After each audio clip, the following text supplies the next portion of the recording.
Program, B.S. English. Course, 19th Century English Novel. Topic, Character of Maggie Tulliver in The Mill on the Floss. Prepared by Dr. Shahryar Khan. Question. Discuss Maggie Tulliver as a character shaped by her circumstances. Introduction. Fr. Levy thinks that Maggie Tulliver's character in The Mill on the Floss is not properly developed. She exhibits signs of immaturity. He also says that the author is too much identified with the heroine to be able to see her with a cool and detached eye. On the other hand, some other critics think that Maggie's story is about her moral education and towards the end she has resolved all her inner conflicts. Virginia Woolf is of the view. Maggie Tulliver is the most imaginative of her Eliot's books. She is a heroine who has a soul, and a soul that is worth saving. This implies that a thematic analysis is not enough to understand her character. We should also analyze her psychological motives. She is a girl who is at odds with her environment. Her moral outlook is an outcome of her upbringing. The decisions she makes later are influenced by her past. An in-depth analysis of her psyche can help understand her character in a better way. Point 1. The environment plays a major role in shaping the character of Maggie Tulliver. Her nature is at odds with her surroundings. Maggie has aesthetic and intellectual abilities. In the Society of St. Ogg's, a girl is not supposed to have such talents. In talents, manners, and appearance, she is the opposite of Dodson's idea of a proper girl. Her mother consistently compares her with her cousin Lucy. This makes Maggie question her own worth. On one occasion, she runs away to gypsies to escape such a treatment. This indicates that from a very young age, Maggie develops insecurities about herself. She is in constant need of others' validation.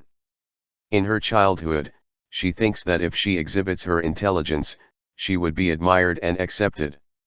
Even though her father praises her for her intelligence, she does not receive any encouragement from others. When she does not receive any validation and admiration, she starts to live in a fantasy world where everything is perfect. Point 2. As she grows old, she tries to cope with this rejection by trying to be good and obedient. Whenever Tom hurts her, her first impulse is anger. However, her desire to be loved makes her forgive him. "Oh Tom, please forgive me, I can't bear it, I will always be good, always remember things, do love me please, dear Tom."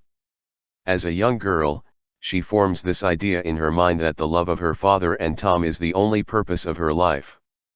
What is the use of anything if Tom does not love her? Therefore, it becomes the goal of her life to please him. If Maggie's personality had grown in a healthy way, she would have distanced herself from Tom. Instead, as the time passes, she is more and more dependent upon his approval. Tom knows this and he exploits her weakness.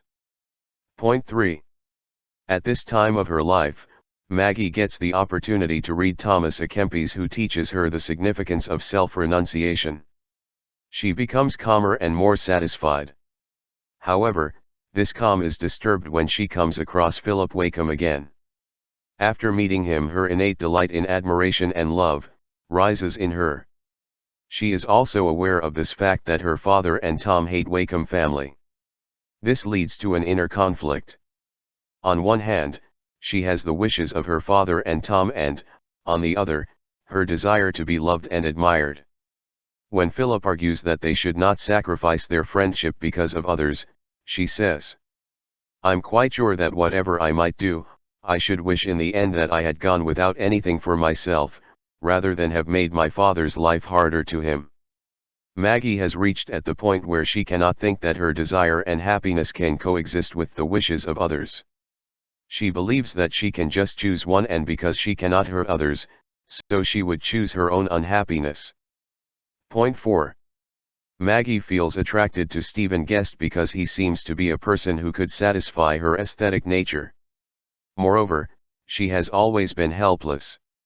All this can be changed by the love of St. Ogg's richest and handsomest young man.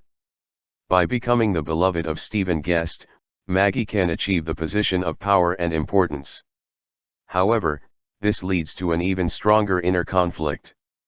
Maggie suffers horrible tumult within because the desire to be with Stephen is strong, but the inner voice that forbids such a relationship is even stronger. Because of her sympathetic nature, she cannot hurt others. When this sense of duty becomes stronger, she tells Stephen she would rather die than fall into the temptation of marrying him.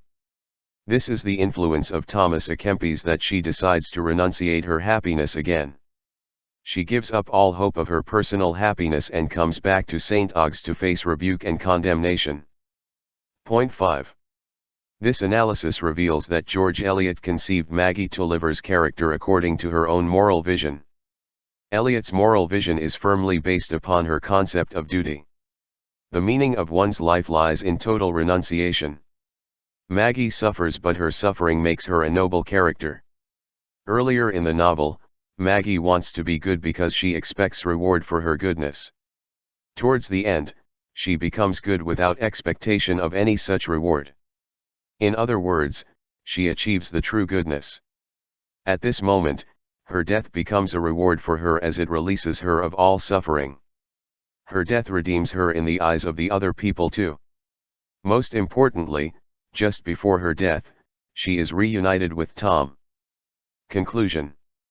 To conclude, we can say that Maggie Tulliver's character is shaped by her nature as well as her circumstances. She is sensitive and intelligent, but she is at odds with her surroundings. Her sensitivity demands love and acceptance, but her intelligence needs to prove herself better than others. When her nature comes in conflict with her circumstances, it gives rise to an intense inner conflict. Should she go for her own happiness or think of her duty towards others? Throughout the novel, she vacillates between these two choices. Towards the end, she is unable to resolve this dilemma and death arrives as her savior. Through the study of her character, the novelist has revealed many complexities of human psyche. Barbara Hardy comments, Maggie's life is a constant battle between the hungry nature of the self and the absolute demands of duty. She represents the difficult process of disillusionment.